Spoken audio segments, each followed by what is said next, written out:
وما من دابۃ فی الارض الا علی اللہ رزقها، اور نہیں ہے کوئی بھی چلنے والی چیز، کوئی حیوان، کوئی چوپایا، کوئی چرند، کوئی پرند زمین پر جتنے بھی حیوانات ہیں اللہ نے بنائے ہیں، لیکن یہ کہ ان کا رزق اللہ کے ذمے ہے۔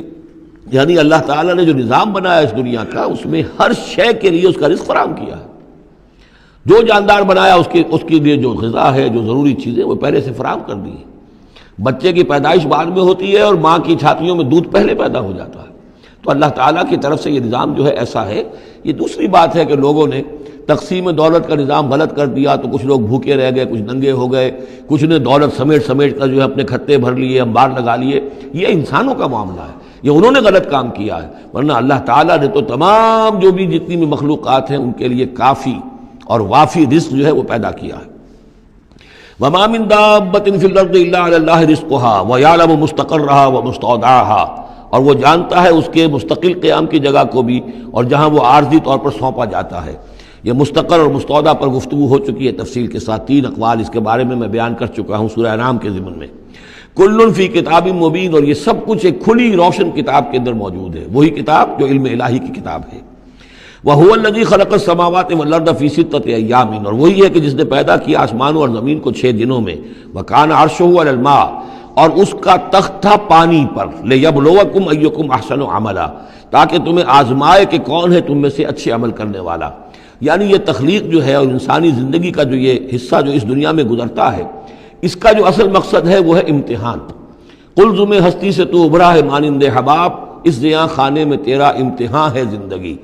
باقی یہ کہ کان عرشہ علی الماء، اس کا تخت پانی پر تھا، اس کے معنی کیا ہیں؟ میرے نزدیک اب بھی یہ آیات متشابہات میں سے ہے، لیکن ایک انداز ایسا ہے کہ جس سے محسوس ہوتا ہے کہ شاید وہ اس کی طرف اشارہ کیا جا رہا ہو کہ یہ دنیا جب بنی ہے، یہ زمین جب ٹھنڈی ہونے لگی ہے تو ٹھنڈی ہو کر اس کے بخارات نکلے ہیں، اور وہ اس کے گرد جو فضا بنی ہے، ایٹماسفیئر، اس کے اندر یہ گیسز گئی ہیں۔ ان گیسز کے اندر جو ہے ہائیڈروجن اور آکسیجن کے ذریعے سے پھر پانی پیدا ہوا ہے، اور طویل عرصے تک بارشیں ہوتی رہیں، طویل عرصے تک، لاکھوں سال یہ کہتے ہیں کہ بارش ہوئی ہے۔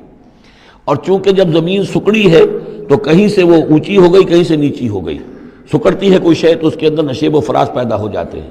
تو بارش جب برسی ہے تو پھر یہ کہ سمندر وجود میں آئے ہیں۔ ابھی کوئی اور مخلوقات نہیں تھی، صرف یہ کہ اس زمین کے اوپر یا یہ کہ وہ پہاڑ تھے اور یا پانی تھا، بلکہ یہ کہ اکثر و بیشتر پانی ہی پانی تھا۔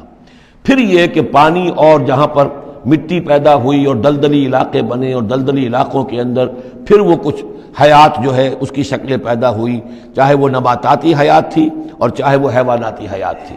تو وہ جو ایک دور ہے جب کہ ابھی مخلوقات، اس زمینی مخلوقات کے اندر ابھی کوئی شے نہیں آئی تھی، کوئی حیوانات نہیں، کوئی سمندر کے کوئی جانور نہیں، کوئی زمین کے اوپر خشکی کے جانور نہیں۔